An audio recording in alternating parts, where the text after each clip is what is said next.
It seems to me that you're on a very fruitful path in talking about this. While you were speaking, I was thinking how this shows up in a lot of fields. So even, for example, in great literature. And the example that came to my mind is Jorge Luis Borges. Have you read any of Jorge Luis Borges' Mhm. short stories? Mhm. Okay. So it seems to me that this man's writing is itself um, guided by a fundamental question. And maybe this is true of other great authors. In fact, I would be willing to give you some other examples. Mhm. Borges's question is this: what are the effects of infinity on human beings? Right? Mhm. Because we have stories like Funes the Memorious. The guy falls, hits his head, and not only cannot forget anything, and not just from that point, I mean, he actually remembers everything, but his experience is as vivid, his memories are as vivid as the moment of experience itself. And so he's completely overwhelmed and he just lies in the bed. He can't even, he lies in the dark. Um, and then we have, for example, The Immortal. And it's about a guy who is in North Africa in fighting. This is his earliest memory anyway, and fighting in North Africa in a Roman legion and accidentally drinks the water of life, the water of immortality. And then after centuries and centuries, he seeks death. And he reasons that there must be an antidote, right? If there's a place where you can drink water, it makes you immortal. There's got to be some other spring or something that you can drink and allow you to die. But the problem is that his life just blends together. He can't separate anything Mhm. out because Mhm. So human. is Borges looking for the advantages to finitude, let's say? Yes, exactly. Well, let me put it a different way. What he is suggesting is that we are creatures of finitude. Mhm. We Mhm. are creatures of finitude in terms of our lifespan. We are creatures of finitude in terms of our intelligence, our memory. We are creatures of finitude in terms of our capacity to understand. So, for example, there's another um, wonderful story. Um, it's about a Mayan priest during the time of the conquistadors, and they destroy the civilization. They throw him in a underground prison, and there are some bars, and on the other side is a jaguar.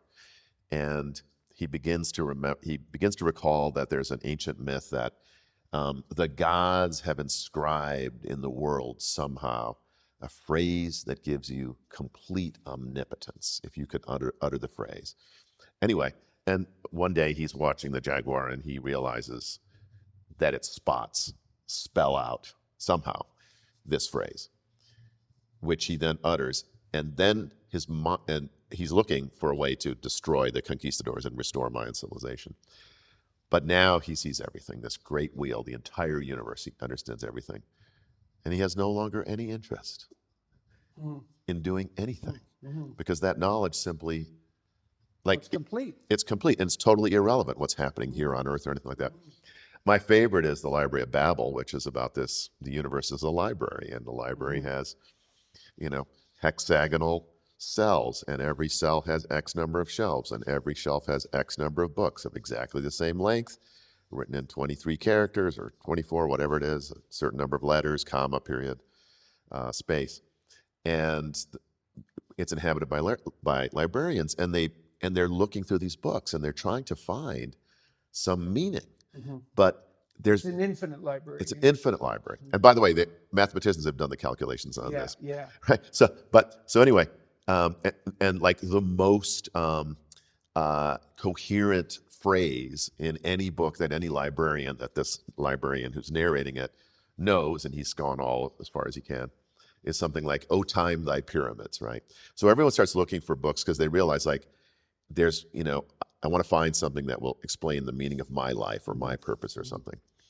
And then the fundamental proposition of the library is formulated, which is that any book that is possible is actual in the library. Right. In Right. other words, and they can use like a million characters or something. So any combination of characters exists. Mhm. That means that there is a book in this library that describes exactly this event. We're sitting here having this podcast.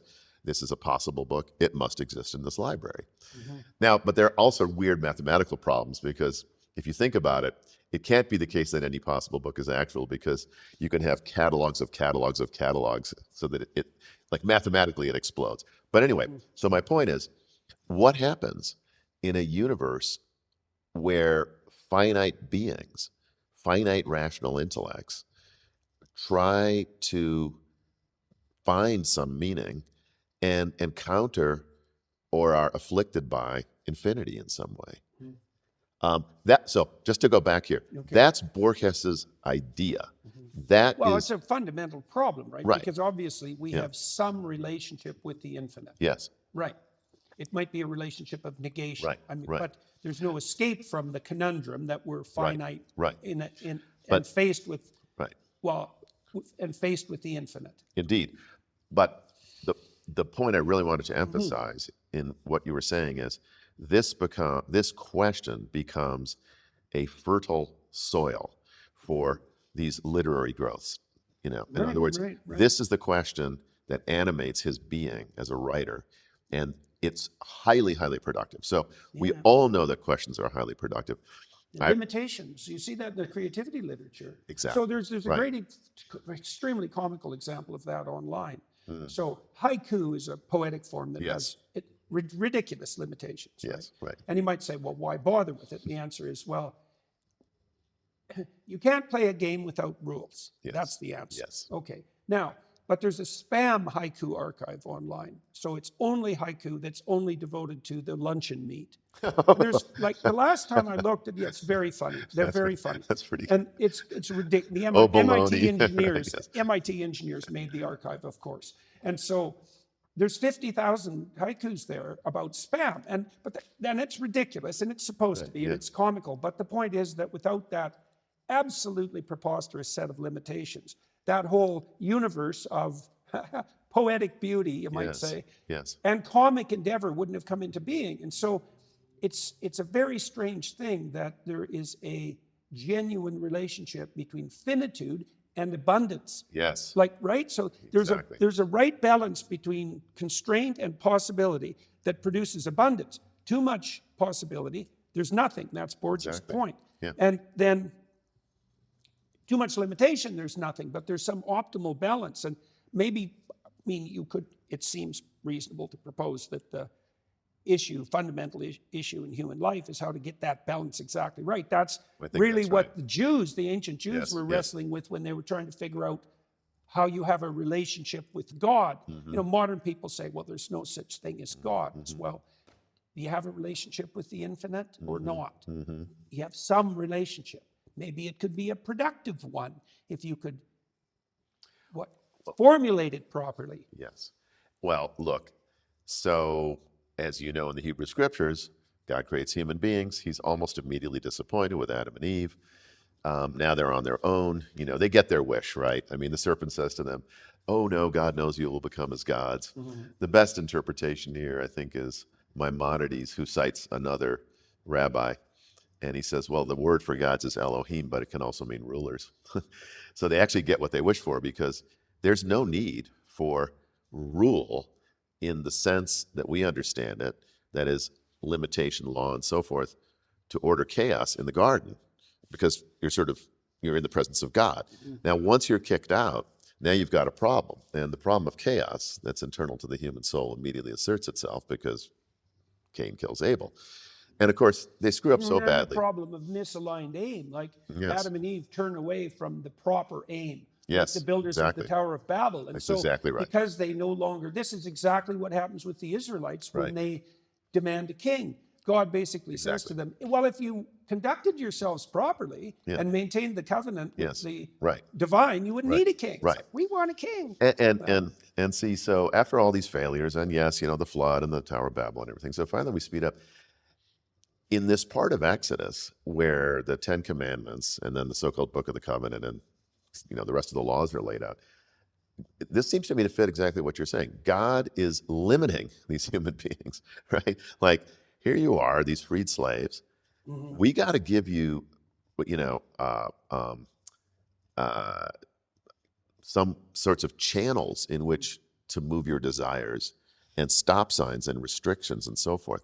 And only within those 613 laws can you have a flourishing life. Well, and it's even stranger than that in some sense, because first of all, you have the idea in the Garden of Eden that if your aim is proper, then you don't need, well, to set your own course, right? Right, Which right. Eve decides she's going to do Right. regardless. Once you set your own course and you're steeped in sin because your Mm-hmm. aim is misaligned, you need rules. Now, remember in the Exodus story, God provides the rules, first of all, directly from God, and then Yes. the Israelites go astray instantly, and Sure. then they get kind of a second rate, and you could argue in a way, inferior and more tyrannical set of rules. Yes. And that's because you could imagine tiers of proper aim, and Yes. God's hoping that the Israelites will aim at the highest conceivable, and they fail at Yes. that. And he says, well, here's something that's still high, and they Yes. fail at that. And he says, well, it looks like you guys are going to have to settle for this with me hanging around the fringes around, and because that's all you seem to be able to manage. So, Yes. and I'm very interested in this idea of misaligned aim Yes.